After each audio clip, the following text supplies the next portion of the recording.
on va entendre Meir Habib se faire traiter de cochon à 3 reprises. Et franchement, je sais qu'il n'y a pas mieux pour vous faire rester, mais en plus, on va parler de sabotage, de manif, de blocage, bref, tout ce qu'on aime sur Actu Réfractaire. Bonjour à toutes et à tous, on est le mercredi 29 mai 2024 et vous regardez l'Actu Réfractaire. Et pensez à vous abonner. Bon alors aujourd'hui, on commence avec une nouvelle mise à jour sur la Palestine. Bon alors vous le savez, depuis plusieurs mois, l'armée israélienne a déplacé plus d'1 million de Palestiniens vers Rafah. Et depuis plusieurs jours, elle bombarde la ville, envoie les tanks et utilise des drones pour tirer sur ceux qui sortent de leurs abris. Des bombardements dans des camps font officiellement des dizaines de victimes. Et l'administration états-unienne, qui avait fait semblant qu'elle sanctionnerait toute attaque contre Rafah, dit aujourd'hui qu'il n'y a pas d'opération majeure israélienne.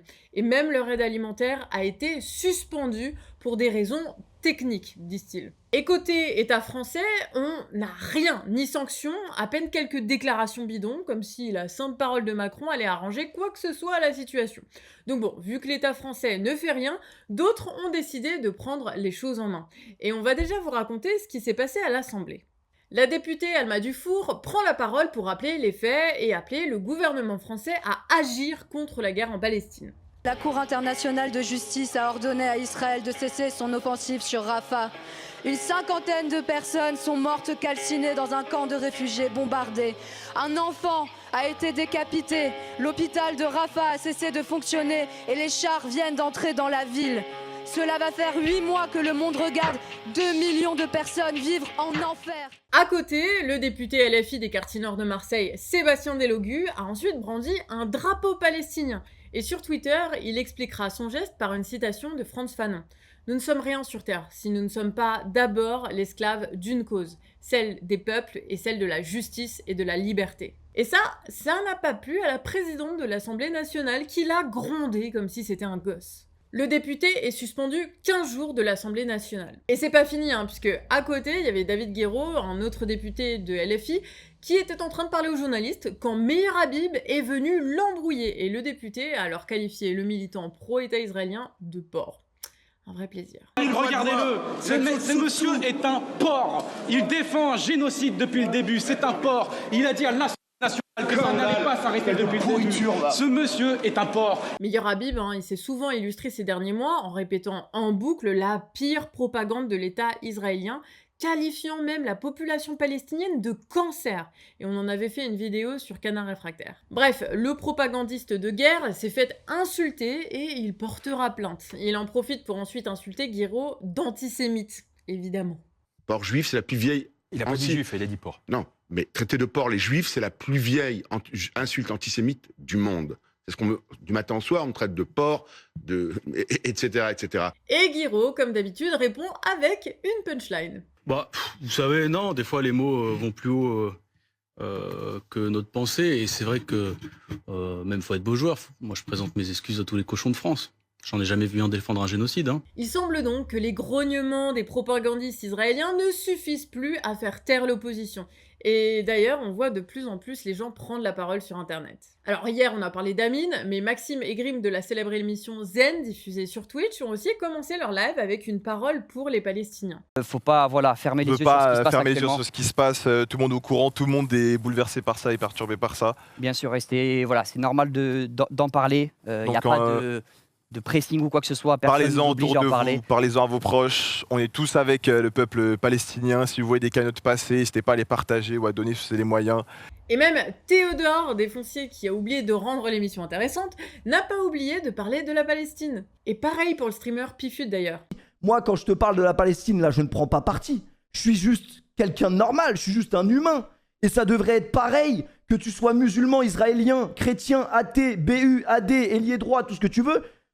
C'est juste normal, en fait, de ne pas cautionner les images que vous voyez circuler sur les réseaux. Et tout le monde devrait penser de la même manière. Et t'as pas besoin d'être musulman pour comprendre que ce qui se passe en ce moment, c'est dramatique. Et dans la rue aussi, ça bouge énormément. Hier soir, il y a encore eu des manifestations sauvages à Paris, avec la police qui intervient quand les militants se rapprochaient un peu trop de l'ambassade israélienne. Les Parisiens ont aussi bloqué le périph'. Tiens, ça me rappelle un truc, mais là, contre le massacre à Rafah. Et puis il y a d'autres images impressionnantes, hein. À Marseille par exemple, aussi en Italie où il y a eu un envahissement d'une gare, et en Angleterre où il y a d'immenses mobilisations. Et la médaille revient à Palestine Action qui a coupé la fibre optique de l'entreprise Leonardo en Grande-Bretagne, qui fabrique des composants pour les F-35 utilisés par l'armée israélienne. Et oui, parce qu'on peut aussi nous-mêmes appliquer les sanctions si l'État refuse de le faire, par le blocage et le sabotage, par exemple. Moi je dis ça comme ça, hein, je vous dis pas de le faire, mais... voilà ce que les copains font. Donc, si t'as envie d'agir, mais que tu sais pas comment, et ben nous, on te propose une base de tracts modifiables que tu peux imprimer et distribuer partout autour de toi. Tu peux commencer seul, rameuter tes potes, et petit à petit, peut-être former un collectif prêt à agir contre la guerre, en faisant des blocages, des manifestations, et peut-être en allant aussi plus loin. Alors c'est vrai qu'avec l'actualité, on se sent rapidement impuissant, mais ce n'est pas terminé. On peut agir. Plus ça va en fait, et plus leur propagande se fracture, et on se rend compte de la réalité de la guerre là-bas. Donc si toi ou tes potes vous faites des actions, eh bien contactez-nous sur sabouge@lecanardrefractaire.org. On relaiera vos actions et ça pourra donner des idées à d'autres, ou peut-être que les actions des autres vous donneront des idées. On passe à la seconde grosse information du jour avec un gros papier de médias d'investigation français. Ça fait depuis 4 ans maintenant que Mediapart, Street Press et d'autres médias documentent et enquêtent sur les nazis présents dans les forces armées. Et bah c'est là-dessus qu'on va revenir en détail. Alors tout commence en 2020. Mediapart révèle la présence d'une dizaine de nazis dans les rangs de plusieurs régiments. Les hommes ne cachent pas leur idéologie puisqu'ils posent fièrement sur les réseaux sociaux, tout bras levés ou encore devant des drapeaux et des emblèmes de la Waffen-SS. La plupart portent des tatouages avec le logo de la SS, des Totenkopf, des croix gammées ou encore des devises du régiment hitlérien. Tous ces militaires ont été à l'époque signalés au ministère des Armées qui a minimisé la chose en rappelant que ces hommes ne représentaient pas l'institution. Seulement, moins d'1 an après, Mediapart déniche 50 autres profils identiques. À l'époque, le ministère botte à nouveau en touche. Ces hommes sont des cas isolés, ils ne représentent pas l'institution, circuler, y a rien à voir. En 2021, une organisation nommée Recolonisation France est démantelée par les douanes qui, lors d'une perquisition, trouvent 130 armes à feu ainsi que 200 kilos de munitions et des grenades. Le groupe était en fait constitué de militaires actifs et d'anciens militaires et ils se préparaient à mener des attentats terroristes contre des personnes racisées. Mais ce sont des cas isolés, hein. En 2022, Loïc Le Priol tue le rugbyman Federico Martin Aramburu après lui avoir balancé des insultes racistes. C'était un ancien des forces spéciales de la Marine nationale qui a pu y entrer malgré sa fiche S pour son appartenance à l'ultra-droite. Mais ce sont des cas isolés, voyons. En avril 2023, Le Monde et Libé avaient révélé l'existence puis la fermeture du groupe FRD Terre sur Telegram. Le groupe, composé de 7000 membres, dont de nombreux policiers et militaires, cherchait à prévoir des attaques contre des élus de gauche et des célébrations de fêtes musulmanes. Mais ce sont des cas isolés, voyons, oh là là. En septembre 2023, Street Press révèle la présence de 2 hommes vouant un culte à Adolf Hitler et appelant à des crimes contre les immigrés et les personnes LGBT au sein du 35e régiment d'infanterie de Belfort. L'un des 2 hommes se vante sur Instagram d'être dans l'un des régiments les plus nazis au monde, hein. Mais ce sont des cas isolés. En novembre 2023, un militaire poitevin et 3 complices sont mis en examen pour la détention d'une centaine d'armes. L'analyse de leurs conversations privées révélera des propos extrêmement violents à l'égard des immigrés et des juifs. Mais ce sont des cas isolés, toujours, mais oui. En mars 2024, RTL nous rapporte le procès en cour martiale d'un militaire pour désertion. Celui-ci explique avoir fui à cause de ses camarades qui l'ont accueilli à bras ouverts parce qu'il était blond aux yeux bleus, hein. Ils étaient fiers de servir à côté d'un arien. Le déserteur rapporte que certains brigadiers avaient des croix gammées ou encore des têtes de Poutine tatouées sur le corps, hein. Mais puisqu'on vous dit que ce sont des cas isolés, enfin... Certains ont été arrêtés quelques jours, d'autres ont été radiés, mais la plupart ont juste pas été renouvelés, hein, ce qui ne relève pas d'une sanction dans l'armée. Et donc aujourd'hui, dans les groupes violents de l'ultra-droite, eh ben ils se font passer le mot. Ils peuvent rejoindre l'armée malgré leurs idées, ce qui leur permet de recevoir une formation au maniement des armes et aux pratiques militaires dans l'éventualité d'un coup d'état. Mais bon, à force de cas isolés, on se dit que, après tout, hein, ça va, c'est la norme. Alors pourquoi pas entraîner des soldats ukrainiens clairement identifiés comme des nazis ? C'est ce qu'a révélé Mediapart courant de la semaine dernière.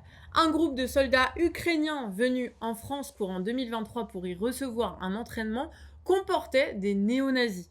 En fouillant les réseaux de certains des soldats ukrainiens, on trouve nombre de références au Troisième Reich. L'un d'eux avait les 2 éclairs de la SS tatoués sur le visage, donc bon, il était assez impossible pour les instructeurs de pas le voir.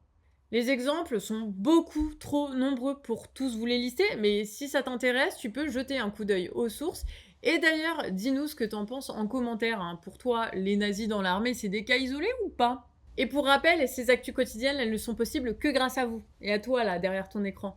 Il n'y a que grâce à toi qu'on pourra continuer une année de plus à faire cette émission, à se payer des salaires, à louer ses locaux, et tutti quanti. Donc si tu peux nous aider, même 1 euro, 2 euros, eh bien tu peux suivre le lien qui est en description, et on te remercie très chaleureusement. Voilà, tous les liens sont en description, les sources aussi. Merci à tous ceux qui partagent et commentent. Grâce à vous, les actus font de bons scores en termes d'audience ces derniers jours, et on envoie de la force à tous ceux qui luttent, et on vous dit à demain, 18 h pour votre prochaine Actu Réfractaire. Ciao!